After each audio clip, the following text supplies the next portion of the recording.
Namaskar दोस्तों.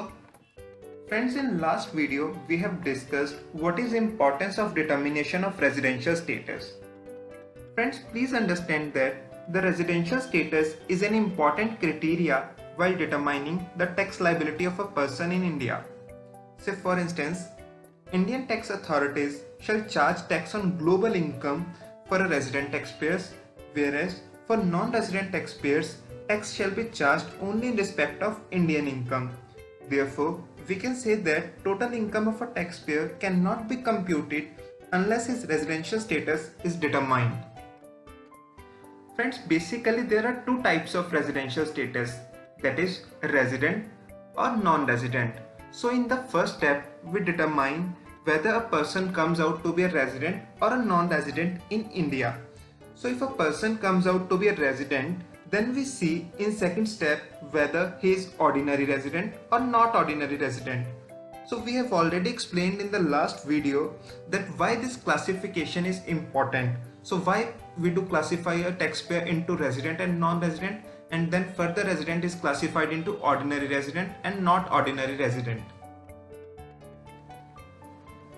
Now let's understand the first step, that is criteria to determine whether a person is resident or non-resident.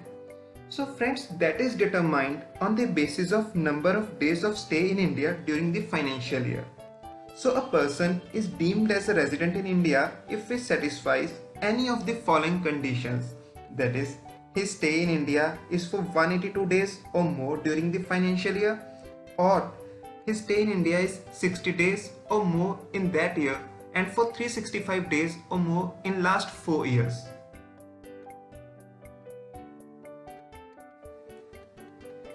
There are few exceptions to the second condition, that is 60 plus 365 days conditions.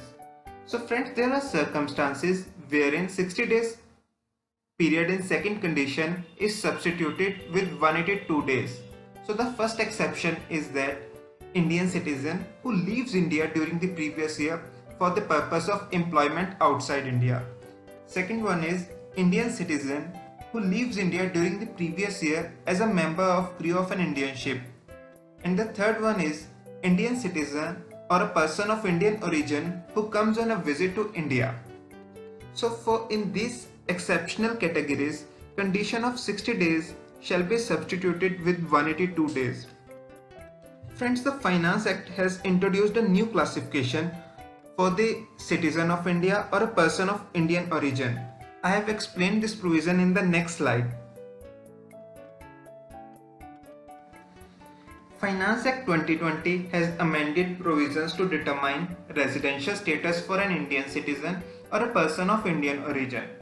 So amendment is impacting those taxpayers whose total income other than income from foreign sources exceeds Rs 15 lakhs during the previous year. The concession provided to such taxpayers in second condition, that is 60 plus 365 days, shall be further reduced to 120 days. Now the question arises, what do we mean by the income from foreign sources? The income from foreign sources means income which accrues or arises outside India except income derived from a business controlled in or a profession set up in India. Friends, Indian citizen or a person of Indian origin, if classified as a resident because of this condition, shall be treated as a resident plus not ordinary resident. So the impact of this amendment is that these taxpayers need to pay tax on their foreign income derived from a business controlled in India or profession set up in India. So other foreign incomes continue to remain out of the purview of Indian income tax. There is a possibility that a person may become a resident of more than two countries because of this amendment. So in that case, taxpayer may take the benefit of tiebreaker rule to avoid a case of dual residency. There are various tests which needs to be applied to break the dual residency. That is permanent home, center of vital interest, habitual abode, nationality, mutual agreement procedures by competent authority. We have already explained it in the last video. Now we have come to step 2, that is classification of resident person further into ordinary resident or not ordinary resident. If either of the following conditions is satisfied, a resident person will be treated as not ordinary resident.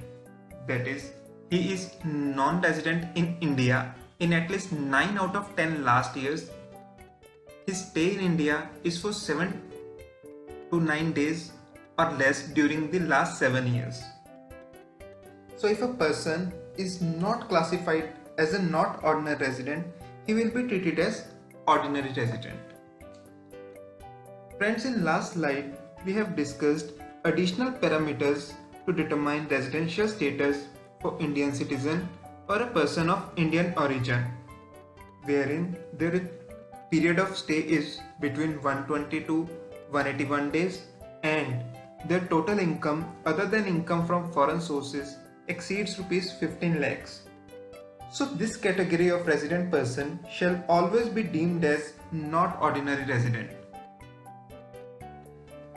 Friends, so far in Indian Income Tax Act, residential status was determined on the basis of number of days of stay in India. So citizenship was totally irrelevant to determine residential status. The Finance Act 2020 has introduced a new provision to tax stateless person. The rationale behind this amendment is to tax those persons who are not liable to pay income tax in any country because of their residential status. We popularly call this tax planning as tax nomad. So what HNIs were used to do, they would remain as non-resident of all the countries to avoid payment of income tax. So under this new provision, a person will be deemed as Indian resident if he satisfies following conditions. He is an Indian citizen and his total income for the previous year other than income from foreign sources is more than rupees 15 lakhs. And he is not liable to pay income tax in any country other than India. In that case, he will be treated as tax resident of India. Friends, this provision is very strict as a person will be deemed as an Indian resident even if he has not stayed in India for a single day in the previous year. And in this case, a person will always be treated as a resident plus not ordinary resident. So this is how we determine residential status of personal taxpayers. You may leave your comments for any queries or feedback.